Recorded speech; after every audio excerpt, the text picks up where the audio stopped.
जय जगन्नाथ सांग मैंने शुभ सकाळ। तो आज हूँ शनिवार मु सकाल सकाल बाहरी पड़ी टे बुलाबुली करके आसापी बोली सकाल जेहेतु टे ठंडा पवन हुए बाहर जो क्लाइमेटा बहुत बढ़िया लगे बुलायापी।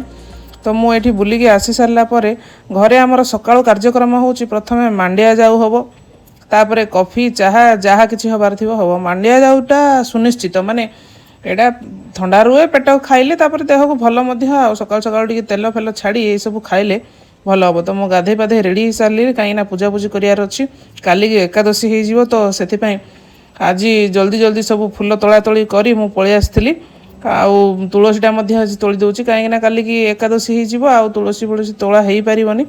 तो से तुलसी माने तोलिकी रखीदेवी रखीदे काली की जहाँ तार कम आसो आउ।